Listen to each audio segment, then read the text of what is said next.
Setelah Natalie Holscher resmi melayangkan gugatan cerai pada Sule di Pengadilan Agama Cikarang, Putri Delina kini menjadi bulan-bulanan netizen karena dituding merusak hubungan rumah tangga orang tuanya sendiri. Melihat hal tersebut, bagaimanakah tanggapan psikolog saat menganalisa kondisi psikologis Putri Delina?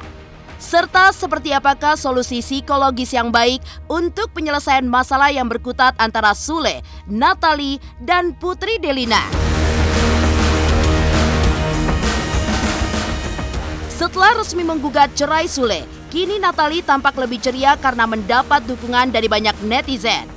Namun siapa sangka, tak lama setelah kabar perceraiannya diketahui publik, Natalie pun langsung menghapus foto-foto Sule dari akun Instagram pribadinya. Di sisi lain, Sule justru membagikan foto-foto anaknya dalam unggahan terakhirnya. Lantas benarkah Sule telah pasrah jika memang harus bercerai dari Natalie? Pada gugatan cerai yang dilayangkan Natalie di Pengadilan Agama Cikarang, perempuan 29 tahun itu juga menuntut hak asuh serta nafkah anak pada Sule. Terkait tuntutannya tersebut, benarkah nenek Natalie menyetujui jika baby Azam harus berada di bawah asuhan Natalie? Pemirsa, bersama Intens Investigasi, kami hadirkan kabar terkini, terpercaya, dan teraktual. Tetapi sebelumnya, jangan lupa untuk like, subscribe, dan juga share channel YouTube ini.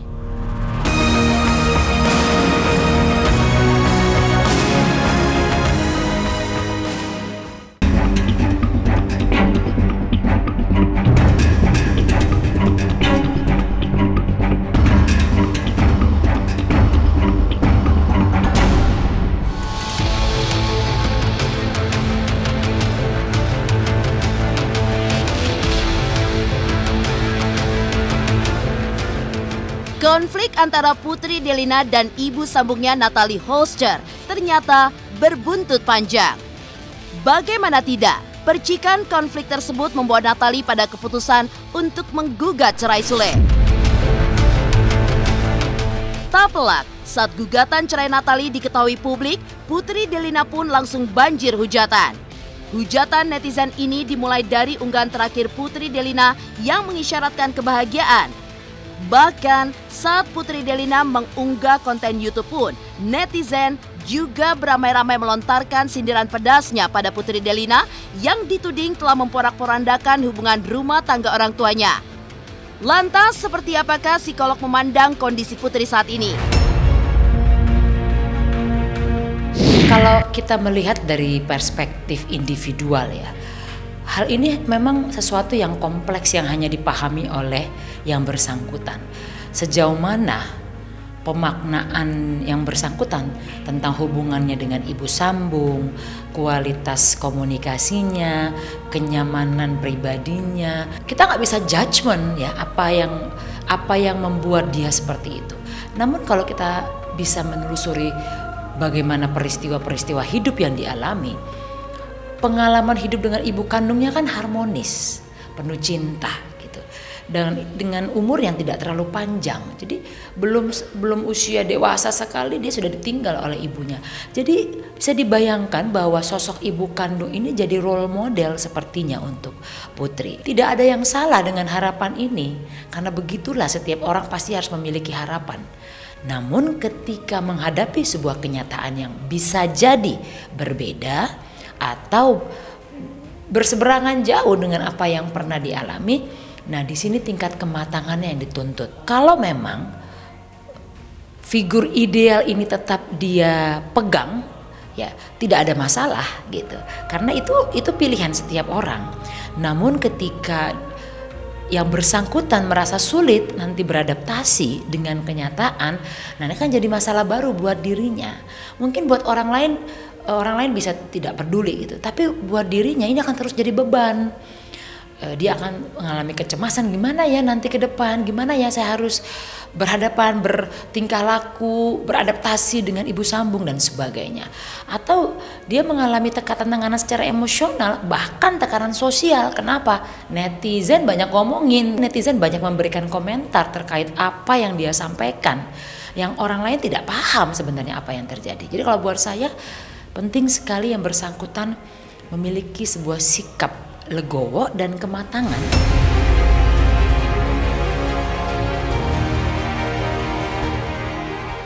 Terkait konflik rumah tangga yang melibatkan Sule, Natalie, dan Putri Delina itu, psikolog menyebutkan bahwa konflik pelik tersebut layaknya balon gas yang jika didiamkan semakin lama, maka akan menimbulkan bom waktu yang meluluhlantakkan siapapun yang ada di sekitarnya. Maka dari itu, psikolog Joyce Manurung pun menyarankan agar Sule, Natalie, dan juga Putri Delina segera mencari solusi terbaik untuk menyelesaikan masalahnya.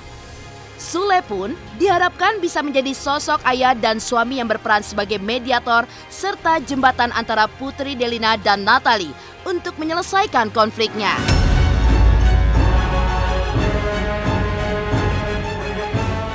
Pertama adalah belajar untuk terbuka. Saya melihat Putri cukup efektif melakukan hal ini. Dia bersedia untuk ekspresif menyampaikan apa yang menjadi bebannya secara emosional ya, di dalam podcast, di dalam interview dengan banyak pihak.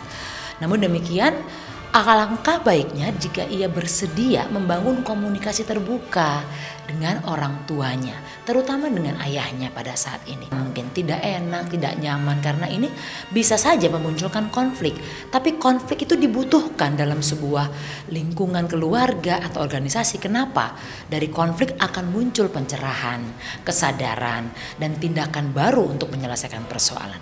Nah, kalau dengan orang tua atau ayah sudah dibicarakan, ini kan bisa menjadi fasilitator untuk bicara dengan ibu sambungnya, sehingga ada mediasi yang lebih efektif dilakukan daripada kita harus bicara di banyak tempat. Kalau dalam perspektif saya, ayah di sini adalah sebagai orang tengah yang bisa bertindak sebagai mediator. Jadi dia tidak berpihak kepada pihak manapun gitu. Jadi dia bisa mendengarkan apa yang dikeluhkan anak, begitu juga apa yang dikeluhkan oleh istrinya pada saat ini, kemudian memediasi. Kalau kedua pendapat ini berbeda, dicari jalan tengahnya. Ini memang tidak mudah ya, karena pasti ada perspektif subjektif dari ayah. Nah, disinilah kembali kematangan seseorang dibutuhkan. Di tengah-tengah ini kan kurang nyaman ya, namanya juga di tengah-tengah. Kalau ada istilah buah si malakama gitu, kalau pihak ini nggak enak yang A, kalau pihak A nggak enak yang B. Tapi begitulah kenyataan hidup gitu. Ada kalanya memang ayah itu berada di situasi yang tidak nyaman. Ini persoalan kompleks dalam keluarga ya. Saya mengibaratkan ini sebagai sebuah balon. Balon itu kalau kita isi gas kecil begini, lalu dipecahkan, bunyinya tidak akan keras. Sama dengan konflik keluarga. Ketika dia dari mediasi diselesaikan dalam waktu yang lebih pendek, lebih cepat, dia tidak akan berbunyi keras. Tapi ketika balon itu tidak dipecahkan, dia terus diisi dengan gas, lama-lama dia membesar. Dan akhirnya dia pecah. Yang kaget siapa? Semua orang yang mendengarkan. Jadi dalam hal ini ketika persoalan ini tidak diselesaikan dan dianggap akan selesai dengan berjalannya waktu, satu saat ada bom waktunya dan dia akan meledak. Nah, upaya meledaknya bisa beda-beda. Ada yang akan bertindak mungkin di luar batas, bertindak tidak logis, atau bisa melakukan hal-hal yang tidak diharapkan. Jika memang mengalami hal-hal yang tidak nyaman secara emosional, betul sekali akan lebih baik bisa dibantu oleh pihak profesional, konseling secara konsisten dan teratur, atau melakukan terapi-terapi yang cocok. Emang ada permasalahan gitu kan? Nggak ada, semua baik-baik aja, semua clear aja. Nggak gimana-gimana ya, udah semuanya udah clear gitu loh. Jadi nggak ada yang saling menyudutkan satu sama lain, baik-baik aja. Berarti sudah clear ya Pak? Udah clear semuanya. Udah ketemu lagi? Udah ketemu, baik-baik aja. Setelah kabar perceraiannya diketahui publik, Natalie pun langsung menghapus semua foto Sule yang berada di akun Instagram pribadinya. Lantas benarkah Sule telah pasrah jika dirinya dan Natalie harus bercerai? Pemirsa, pastikan tetap di Intens Investigasi. Dan jangan lupa untuk like, subscribe, dan juga share channel YouTube ini. Hai, aku Krisata. Aku mau mengingatkan pemirsa yang di rumah, jangan lupa ya, saksikan Intens setiap hari Senin sampai hari Sabtu. Sehari tayang 3 kali loh. Dan pokoknya jangan lupa di subscribe, like, comment, and share. Bye-bye.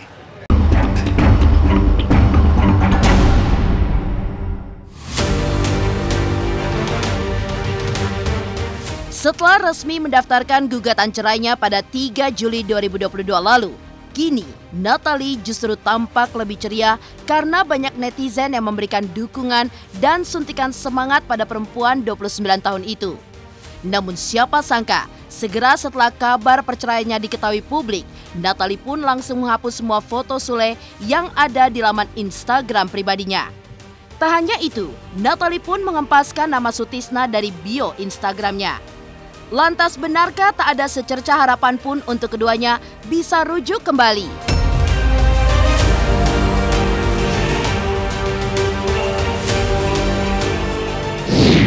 Bunda, sehat-sehat ya.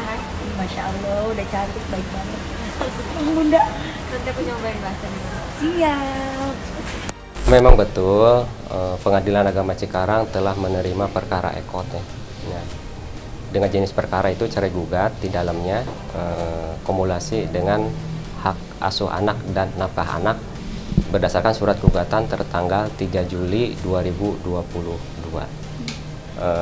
Yang saya lihat memang di dalamnya itu para pihaknya itu adalah Natalia ya, hoster, kebetulan memakai kuasa hukum yaitu Maza Besar Surya Sarjana Hukum sebagai kuasa hukum penggugat, menggugat saudara Sutisna Bindodo Mulyana sebagai tergugat. Setelah perkara ekot itu masuk ke Pengadilan Agama Cikarang, oleh kami diverifikasi, kemudian diberi nomor 2145-PDT-G-2022-PA Cikarang dan telah terdaftar di Kepanitiaan Pengadilan Agama Cikarang pada hari Selasa tanggal 5 Juli 2022. Alasannya mungkin Pak?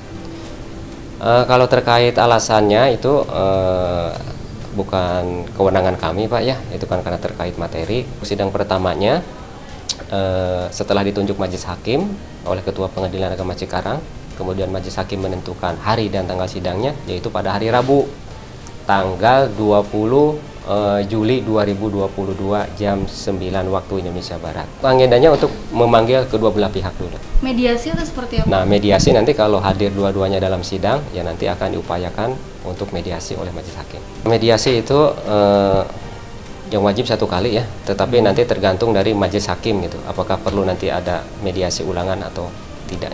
Kami berharap ya mereka rujuk kembali, rukun kembali gitu kan, karena ya kasihan kepada anaknya nanti. Yang aku senangnya tuh gini, anak-anak itu nggak terlalu banyak ikut campur tentang ayah bundanya seperti apa. Mungkin kalau aku sama ayahnya mungkin ada cekcok, mereka nggak akan ikut campur.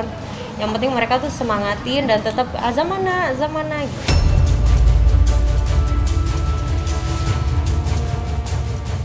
Di sisi lain, saat foto-fotonya di Instagram Natalie dihapus tanpa tersisa, Sule justru terlihat santai membagikan foto anak-anaknya di akun media sosial pribadinya. Kendati demikian, pernyataan lawas Sule kembali viral bahwa dirinya pasrah jika memang rumah tangganya bersama Natalie Holscher harus kandas di tengah jalan.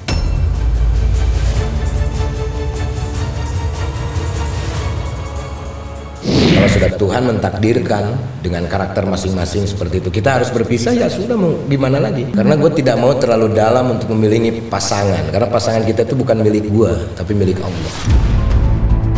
Saya udah bilang no comment, biar berjalan dengan waktu, ya kan? Tapi emang sempet kaget nggak sih pas denger kayak gitu mah? Denger? Ya logikanya iyalah. Tapi ya kita harus hadapi kenyataan. Enggak. Saya nggak pernah ada kontak person, saya nggak pernah tanya-tanya. Hanya pasti udah di TV, ada di YouTube, itu aja. Kaget artinya waktu itu? Ya pada waktu itu. Saya rasa semua masalah ini semua manusia juga pernah ngalami. Ya Ya versinya apa? Ya nggak tahu, mungkin harus maunya begitu.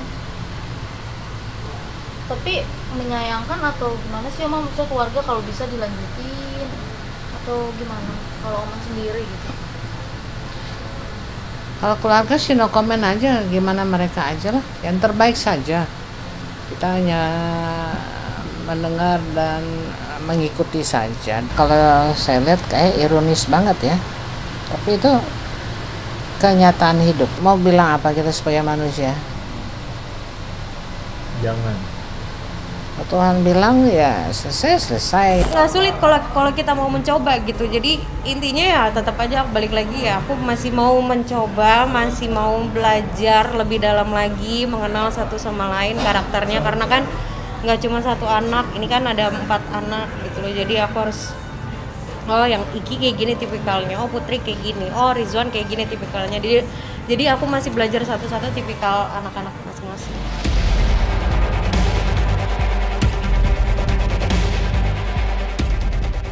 Selain menggugat cerai Sule, Natalie pun menuntut hak asuh serta nafkah anak. Lantas benarkah pihak keluarga mendukung keputusan Natalie tersebut? Pemirsa Intens Investigasi, jangan lupa untuk like, subscribe, dan juga share channel YouTube ini. Halo semuanya, nama gue Teguh Rasya. Jangan lupa untuk nonton Intens Investigasi di YouTube sehari 3 kali. Pokoknya langsung aja like, subscribe, komen, semuanya deh pastinya.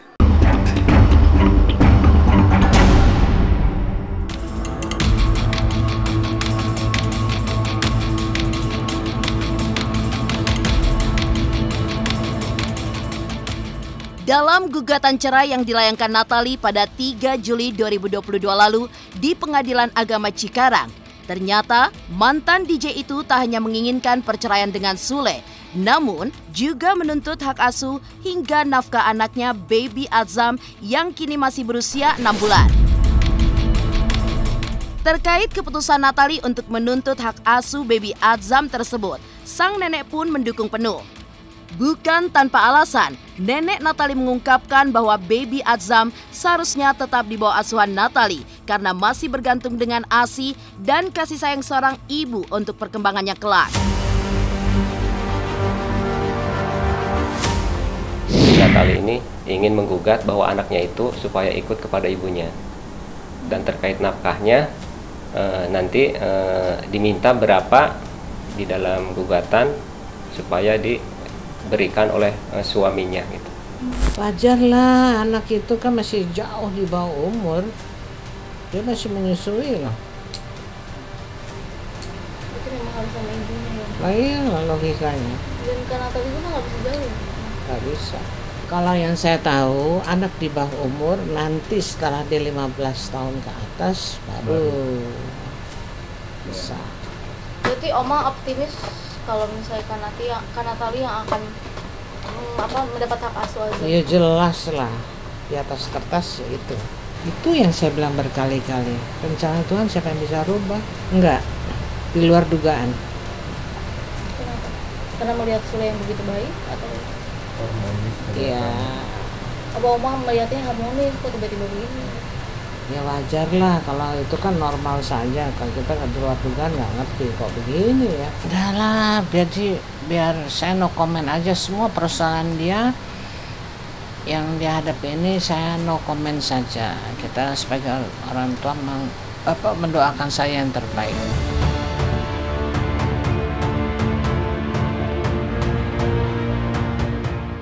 Demikian pemirsa, kabar terkini, terpercaya, dan teraktual yang kami hadirkan hari ini. Saksikan terus Intens Investigasi setiap hari Senin sampai dengan Sabtu, tayang 3 kali sehari, yaitu pada pukul 11 siang, 3 sore, dan 7 malam hanya di YouTube channel.